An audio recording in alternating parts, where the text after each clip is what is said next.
Welcome to Psychological Explorations with Dr. Michael Axelman. And Daniela? And John. Today we're going to be exploring Winnicott's paper, The Antisocial Tendency. This can be found in his collection through pediatrics to psychoanalysis, and also in his book that's somehow gone out of print, Deprivation and Delinquency. The antisocial tendency, it needs to be understood as distinct from the antisocial personality disorder, or what Winnicott refers to as organized antisocial defense. As opposed to the organized antisocial defense, overloaded with secondary gain and social reactions, which make it difficult for the investigator to get to the core. The antisocial tendency can be studied as it appears in the normal or near normal child, where it is related to the difficulties of normal development. So we'll be focusing on the antisocial tendency today, rather than the more organized set of defenses. True deprivation is at the root of antisocial tendency. There has been a loss of something good that has been positive in the child's experience up until a certain date, and that has been withdrawn. The withdrawal has extended over a period of time longer than that which the child can keep memory of the experience alive, longer than that over which the child can keep memory of the experience alive. So the deprivation is beyond the child's capacity to cope, to manage. The child had something of value in a relationship, and this was withdrawn in some way. Perhaps the parent took a second job. Mom was home after school, and now she works a longer shift, and she doesn't get home till dinner time. Child has to wait longer in daycare. It could be more of that type of ordinary deprivation, or it could be a more profound type of deprivation, where a parent gets incarcerated and they're gone for an extended period of time. True deprivation is at the root. The antisocial tendency implies hope. Lack of hope is the basic feature of the deprived child, who of course is not all the time being antisocial. In periods of hope, the child manifests the antisocial tendency. And the hope is that the parent caretaker will understand that they failed the child in a certain way. And the child is pushing back on that environment. Hey, wait a minute. What about me? Somebody forgot about me here. And it's the hope that through that communication, the adult can understand the child's lived experience of deprivation. So what is the best treatment? Parent therapy versus management. Well, the antisocial defense demands management and placement, often to residential facility, where the treatment is creating the structure where this behavior can be tolerated, managed, and understood. But primarily it's controlled. The antisocial tendency, on the other hand, is best treated through parent therapy. Winnicott introduces this idea of parent therapy, of the therapist utilizing the parents as auxiliary therapists. And he goes through a little bit of a discussion to kind of find out whether parents are good candidates for this. And assessing parents for parent therapy kind of is done through having this very same conversation with the parents and seeing if they're really able to understand it and understand it deeply and then communicate that understanding to the child. That's what the therapist is really assessing for. If the parent can't really get out of their own experience and is focused more on, oh, it wasn't that bad. What's the big deal? I can't see why she's always making such a big deal of this stuff. I wish the behavior would just stop already. And they can't seem to get out of that loop. Then they're not really good candidates. And the treatment needs to happen more in the room with the therapist. In this case, Winnicott says, why not tell him when he steals? He's not wanting the things that he steals, but he's looking for something that he has a right to, that he is making a claim on his father and his mother because he feels deprived of their love. Parents as auxiliary therapists. So this is the therapeutic conversation. It's when the therapist can prescribe to the parent that the treatment they need to do is a therapeutic conversation with the child, linking the negative behavior, the stealing and the destructiveness, and the deprivation experienced by the child through understanding. Sometime later, she wrote, I told him that what he wanted when he stole money and food and things was his mom. I must say that I really didn't expect him to understand, but he seems to. I felt so awful, I can't tell you. So I told him to never, never to doubt again. And if he ever did feel doubtful, to remind me, to tell him again. So I'm being a lot more demonstrative to keep him from being doubtful anymore. And up till now, there's been absolutely no more stealing. It's a remarkable intervention. As soon as this therapeutic conversation takes place and the negative behavior is linked to the deprivation and the adult tries to do repair work, the symptom ceases immediately. It's one of the quickest interventions, and it does not involve anything but brief treatment with the parent.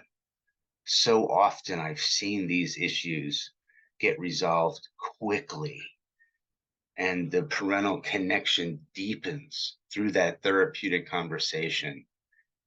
And that's the extent of the treatment. And when we are able to help parents help children, we do in fact help them about themselves.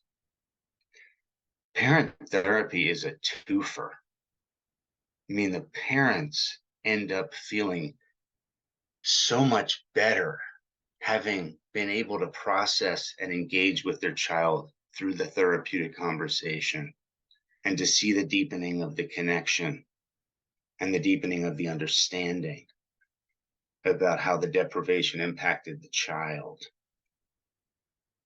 So it's a twofer. Parents develop just as the child does through this. So the parental response, management, tolerance, and understanding. The antisocial tendency is characterized by an element in it that compels the environment to be important. The patient through unconscious drives compels someone to attend to their management. It is the task of the therapist to become involved in this, the patient's unconscious drive, and the work is done by the therapist in terms of management, tolerance, and understanding. The understanding is this linking up the deprivation and the behavior. The tolerance piece is accepting that the child is going through object seeking and object destroying, okay, with the hope that the object survives and understands. And the management is associated with the environment being more powerful at all times than the child. There will be consequences for certain behaviors, and limits will be set. And the child feels safe within the confines of that management. It's what they're seeking, is that amount of structure that can survive their efforts. Treatment by management, not psychoanalysis. Over and over again, one sees this moment of hope wasted or withered because of mismanagement or intolerance. This is another way of saying that the treatment of the antisocial tendency is not through psychoanalysis, but management, going to meet and match the moment of hope. So when one sees this expression of a meet and matching the moment of hope, I had one teenage boy early in my work as a professional in this field who just wanted to put me in a particular head hold against a wall. And he just really wanted to do this and brought it up week after week that he wanted to put me in this particular position.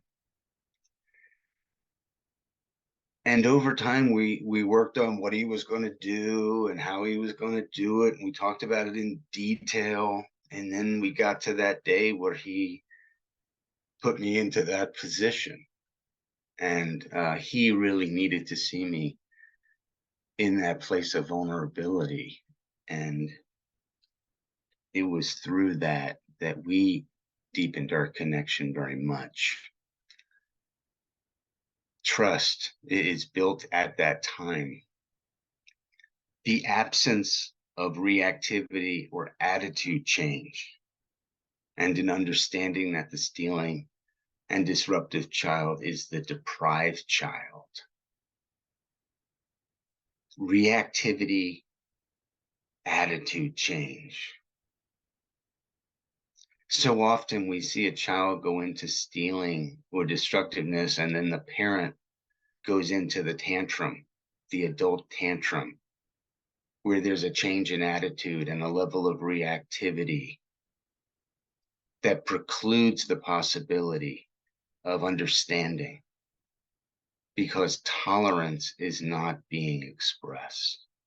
What the child is experiencing at the time is intolerance. This nonverbal behavioral communication of the loss, and there's kind of two threads that are associated with this: stealing and destructiveness. Stealing represents the child looking for something, object seeking. And I quote, "The child who steals an object is not looking for the object stolen, but seeks the mother over whom he or she has rights." The mother met the child's primary creativity and so became the object that the child was ready to find. In this early Winnicottian theory that the mother is both found and created, and the child thus has rights over the mother. Stealing is object seeking. Destructiveness involves seeking that amount of environmental stability which will stand the strain resulting from the child's impulsive behavior. This is a search for an environmental provision that has been lost, a human attitude, which, because it can be relied upon, gives freedom to the individual to move and to act and to get excited. To be able to push against the environment with destructive force and to see the environment survive those efforts and contain those efforts gives so much freedom to the individual. It's a change that you see that's profound in the life. Once they no longer have to test and retest the sturdiness of the boundaries and can then put their efforts on focusing on their own development. So bringing together objects seeking with destructiveness represents effort towards the self-cure.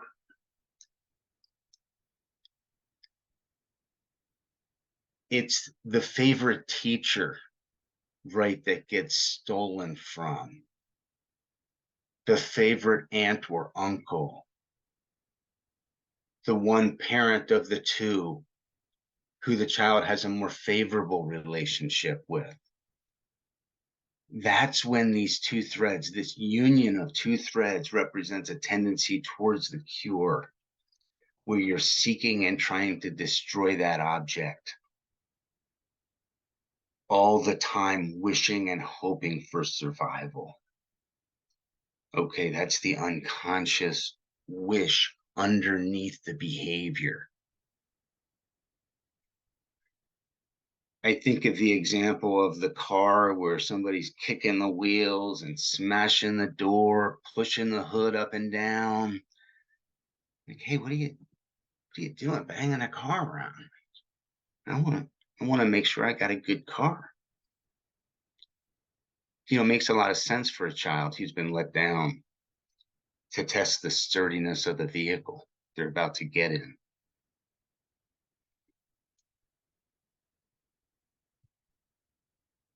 The nuisance value is the central feature, okay? The nuisance value represents an essential and favorable feature indicating recovery of what has been lost. The common factor is the nuisance value of the symptom. The child adolescent becomes extremely annoying. And this is the point. It's the very point to be annoying. The behavior demands attention. Understanding the nuisance value is the central communication that needs to be understood at this point. Nobody likes to be stolen from, have their property damaged, right? How do we maintain the right attitude and low level of reactivity as we're experiencing this expression? Corrective action, treating greediness through provision. A very common antisocial symptom is greediness, with the closely related inhibition of appetite. If we study greediness, we shall find the deprived complex. In other words, if the infant is greedy, there is some degree of deprivation and some compulsion towards the seeking for a therapy in respect to this deprivation through the environment. The fact that the mother is herself willing to cater for the infant's greediness makes for therapeutic success in the vast majority of cases in which this compulsion can be observed. There's a corrective that happens just as part of the mother-infant relationship. And this adjustment happens within that, with the mother going beyond, enduring beyond,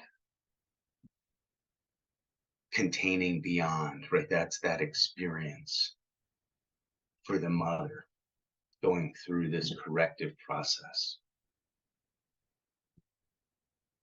At the basis of the antisocial tendency is a good enough early experience that has been lost. The infant has reached to the capacity to perceive that the cause of the disaster lies in the environmental failure. So this is far along in development, where the self has come together. The little bits and pieces are in a person. There's some collusion between psyche and soma towards integration. And the child's able to push back and say, what about me? You forgot about me.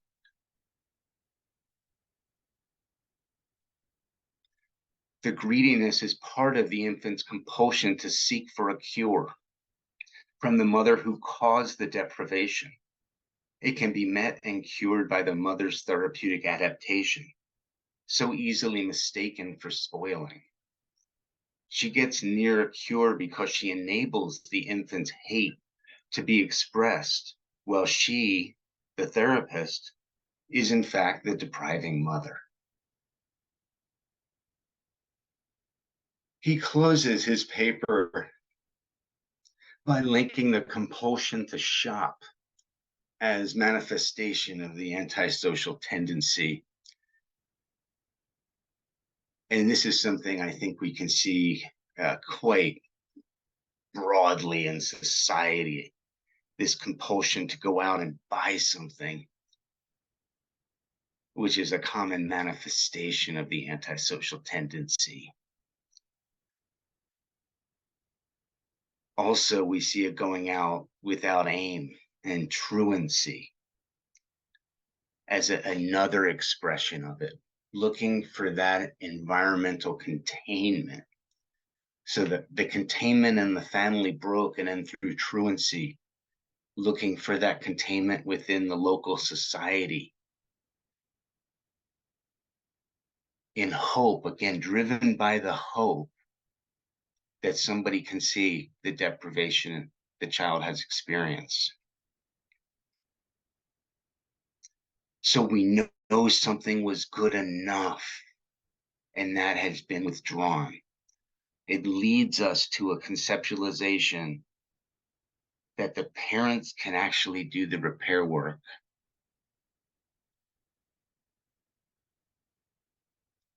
Thank you for joining us today in our discussion of the antisocial tendency. Let's review some of the key points that we've talked about. The child experiences deprivation. The child is unable to put words on the experience and acts primarily from unconscious motivations. The child becomes a nuisance, and stealing, object seeking, and destructiveness, seeking environmental stability that can stand the strain resulting from impulsive action. The treatment is parent therapy with a therapeutic conversation where the parent's able to identify, you didn't really want the pen you stole from my pocket, the money you stole from my drawer, whatever it might be. You really want my full attention, and you missed it when I took a second job, or I had to go to the hospital and watch grandma, whatever that deprivation was. Acknowledge the lapse that caused the deprivation, share understanding, and make reparative gesture. This is one of the case types that can be treated very well through parent therapy, and you may never have to see the actual child as part of the treatment.